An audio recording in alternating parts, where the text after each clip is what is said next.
आज सासू माँ की तेरहवीं है। मेहमानों के बीच उदासी ओढ़ कर निकली आंसू बहाते हुए बहू सरिता अब उकता गई थी। एक ननद को छोड़कर बाकी सभी मेहमान जा चुके थे। अब उसे इंतजार था सास की विरासत में छोड़ी हुई चीज़ें देखने का।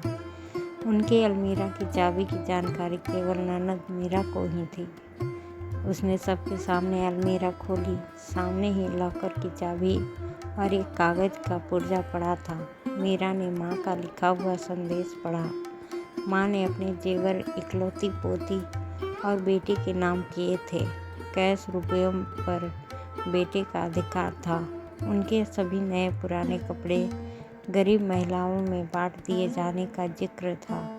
एक सील बंद पैकेट था जिसके ऊपर एक पिन किए हुए कागज़ पर लिखा हुआ था, यह पैकेट बहू के लिए है, लेकिन वह इसे अपने बेटे मेरे पोते अनिल की शादी के 1 वर्ष बाद ही खोल सकेगी। मेरी अंतिम इच्छा के अनुसार तब तक यह बैंक के लॉकर में रख दिया जाए। बेटे ने वह पैकेट बैंक के लॉकर में रखवा दिया। दिन गुजरते गए। 6 महीने बाद अनिल की शादी हो गई। सगाई पहले ही हो चुकी थी। बहू आराधना के घर में आते ही सरिता ने कुछ राहत महसूस की। अब वो अपना ध्यान अपने पति और अपने स्वास्थ्य पर ही देना चाहती थी। वह बात बात पर बहू को निर्देश देती, लेकिन आराधना उसके कहे को एक कान से सुनकर दूसरे से झटक देती। सास की कही हर बात का उल्टा जवाब देती। धीरे धीरे उसने सास को रसोई से बेदखल कर दिया। समय गुजरता रहा और सरिता हालात से समझौता करती गई। अब पुराना संयुक्त परिवारों का ज़माना नहीं रहा, जब सास बहू पर हावी हुआ करती थी। आज की बहुएं सास को अच्छा होने का मौका ही नहीं देती, बल्कि ऐसा माहौल पैदा कर देती है जिससे उसे बुरा साबित किया जा सके, और मौका मिलते ही पति को लेकर उड़ जाती है। गई सदी के इतिहास के वे पन्ने जब सास बहू पर हावी हुआ करती थी, आज की बहुओं ने फाड़कर फेंक ही दिए हैं।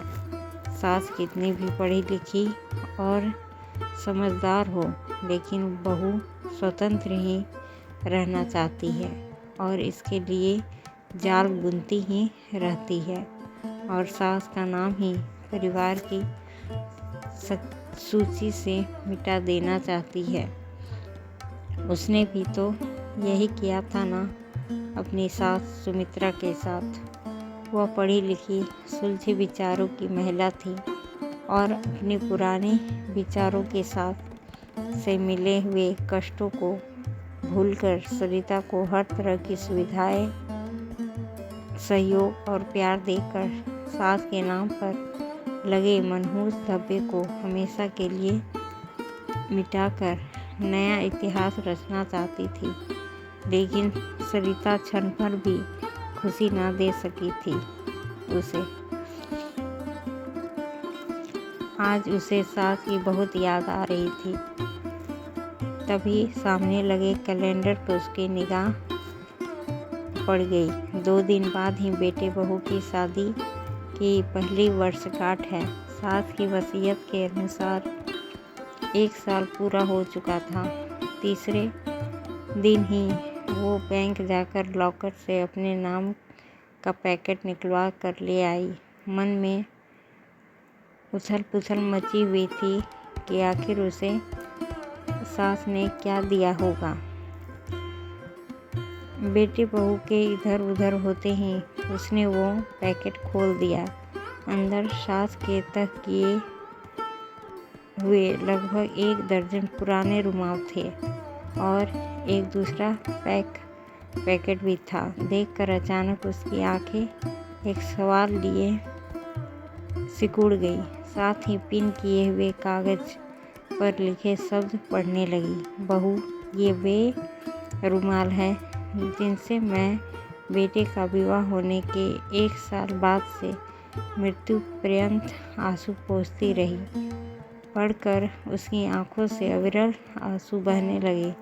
रोते रोते उसने दूसरा पैकेट खोला। उसमें उतने ही बिल्कुल नए रुमाल थे और वैसा ही कागज़ का टुकड़ा पिन किया हुआ था।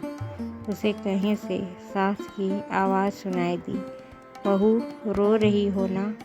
ये रुमाल तुम्हें अपनी अंतिम सांस तक आंसू पोंछने के काम आएंगे। और उसने एक रुमाल उठाकर अपने आंसू पोंछ लिए। दोस्तों, आपको ये कहानी कैसी लगी? अगर अच्छी लगी हो तो लाइक, शेयर और सब्सक्राइब करें। धन्यवाद।